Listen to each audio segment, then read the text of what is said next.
Scotty Cook joins us on the show right now. Scotty, how you doing, brother?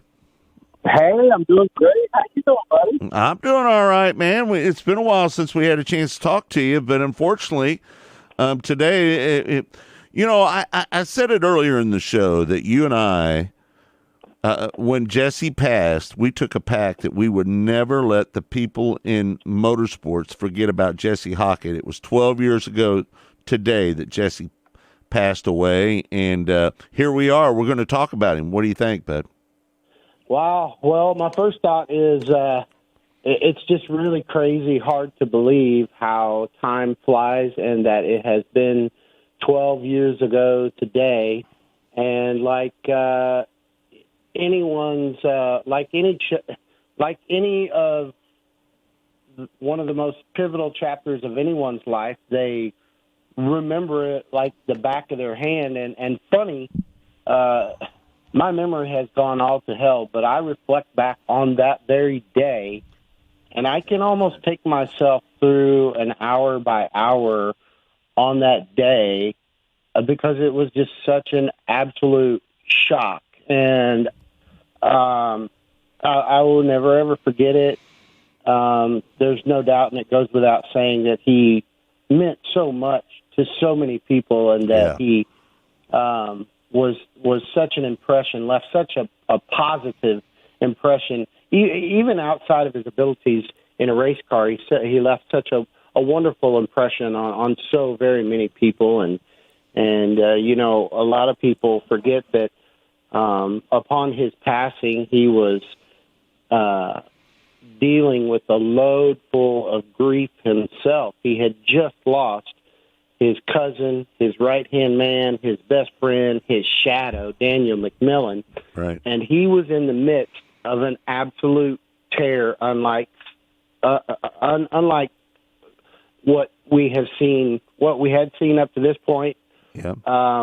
Up to that point, or this point today, he went on an absolute tear behind the wheel of a race car, nearly unbeatable, and it was all fueled by grief. So that day, Scott, will live with me forever. I liken it to the day of the passing of my father or my mother, and I'll always love him. I think of him every day, and I miss him like so many others do. Yeah, no doubt. That was a tough day. I remember having to give you that call, and it was just a terrible thought that of all the people I had to call, the person that I dreaded calling the most was you, because I know you were so attached to Jesse. I was on the 130-mile marker eastbound, east side of Columbia, Missouri, going to pick up my little brother from work. It was a hot, muggy, hazy spring day, almost like summertime, and my phone rang. I think I missed the first call. The second call came in, and it just popped out of your mouth. And my immediate reaction was to pull over to the shoulder of the highway, Interstate 70. Yeah. And I sat there, and I just began to bawl. I could not believe it. And I remember it like it was last night, dude. Yeah. It was crazy as hell. Well, I know that when we got the word, it was just like 30 minutes afterwards. And I remember going in and telling Kirk. And I remember the both of us just crying like a baby because, Jesse was in the studio with us the night before.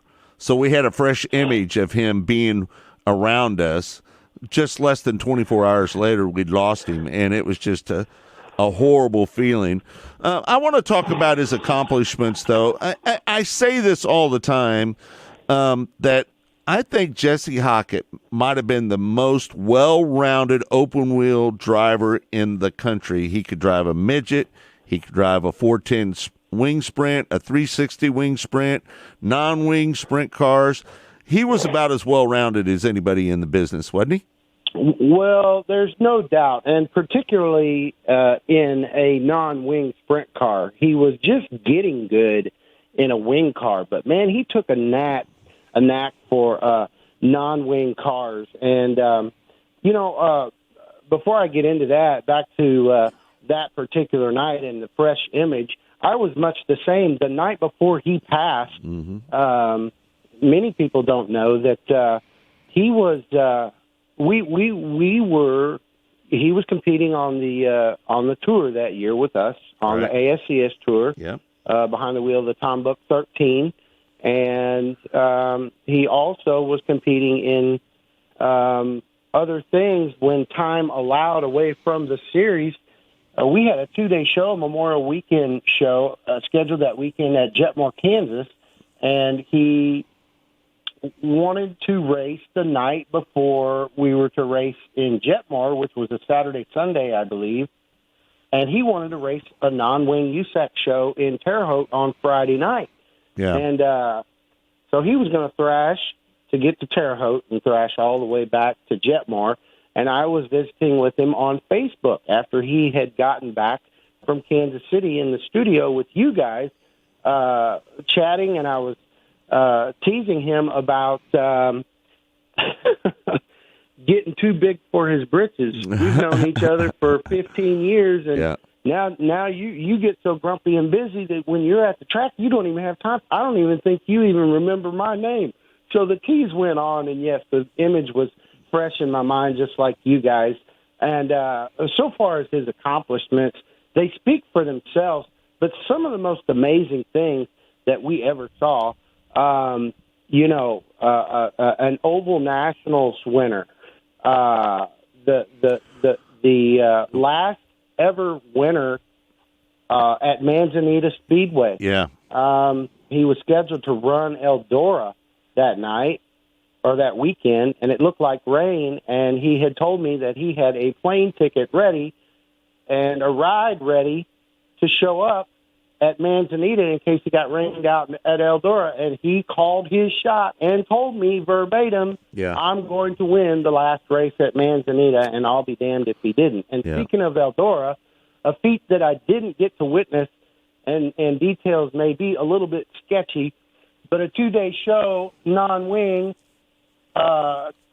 competing with 410s with a 360 at Eldora, flipped his ass off the first night, bent the down tube, had to pull the down tubes apart to remove the old motor and replaced it with another and went out and kicked their asses the next night. One of so many amazing feats, one of the most amazing feats, albeit on a local level. The weekend prior to his passing, what did he do? He won the last 3 races that he ever competed in. Friday night, I had the blessing to be able to call his last win at the historic Half Mile State Fair Speedway, Sedalia, and then again had the blessing to call his last win at Lake Ozark Speedway the following night, last Victory Lane interview. And then Double X. On the last night, just prior to Mother's Day, he went out and won his last race at his favorite track, the Double X Speedway in California, Missouri. And that was one track where you could have blindfolded his monkey ass, and he could still walk the dog on the competition week in and week out. And just so many amazing accomplishments. But I think even more beautiful than that is just the impression that he left behind with so many, with his life skills beyond the cockpit of a race car. He was loved so dearly by so many and respected so much by his peers, even his stiffest competition and biggest rival, Robert Ballou. Well, all I can tell you is that we're going to play the video of the last interview you did with Jesse and down at I-30 in Little Rock, Arkansas. I think that was your last interview with him, wasn't it? It was. Last taped interview, those Victory Lane interviews, the weekend prior to his passing were the last one, but that was the last interview. And I think I just recently shared that interview on my Facebook, and I said as much on the post included with the interview that I am so very grateful for you and for Kirk. And I don't even remember who shot it, that video and that interview was documented, and it's still sad to this day Yeah. to see it. But every time I see it, man, I just get a warm heart along with a melted heart, and we just miss him so much, man. Yeah, no doubt about it. Scotty, so this weekend on Sunday, they're going to have the tribute to Jesse Hockett down at Double X Speedway. And the good thing about it this year is that Lake Ozark Speedway has chosen to do the Friday, Saturday night gig because you remember in years past, they've been doing the Saturday, Sunday deal. Big conflict of interest right there, but now they're going to do the Friday, Saturday, and they said they're not going to run on Sunday. I talked to Kenny Brown today, so they're going to make sure that they get a good car count over there at Double X Speedway this weekend for the Jesse Hockett tribute. And all you can say to that is kudos to Kenny Brown and Kevin Grieven for acknowledging that and being willing to cooperate with Double X Speedway and in years past, there have been conflicts of interest not only for that event but other events. But I think it's so very important, especially in today's world, for tracks to cooperate with each other and with prices and things as crazy as they are, for people to be selective about races that they want to see. I think it's more important than ever for dirt tracks within the vicinity of each other to cooperate with each other. So a big shout out to Kenny and Kevin for understanding how much Jesse meant to so many people around here, especially in Montauk County, California, Missouri. Yeah.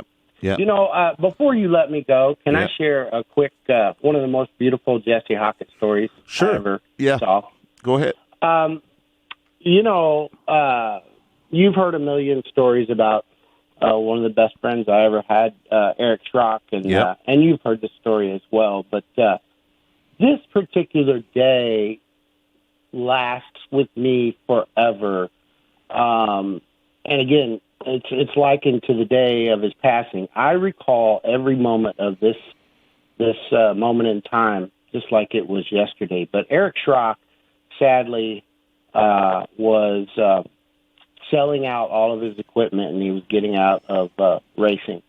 Eric and Jesse were, and a footnote to this story, we were just a few days removed from I hope Jack and Connie will close their ears, but Eric and I had just taken Jesse to our local watering hole, and we had had plenty that night, and we all piled into his vehicle and headed back east of town and back to Eric's house. And there's an old 2-lane rural highway that shoots south off of I-70 that went to his house that was about 3 miles long with one two-way stop in it, but it was straight as an arrow.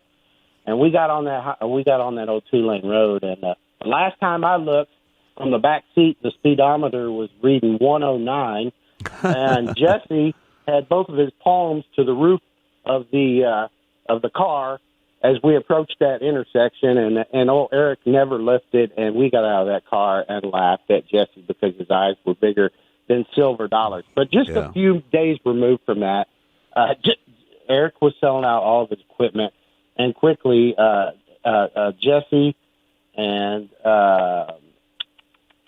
Cordy, his cousin Cordy, had showed up, one of his old crew chief, to load up all of Eric's remaining equipment because Jesse was going to purchase it. So there were 4 of us in the shop, and it was, when we were all together, it was very loose, and we always laughed a lot. But that particular day, not a lot of words. It was very somber and very quiet, loading all that equipment up one piece at a time. And when we got it all loaded up, Jesse and Andy closed the lip of the trailer. Jesse ran off to the truck to get the check, and I noticed his eyes welled up when he returned.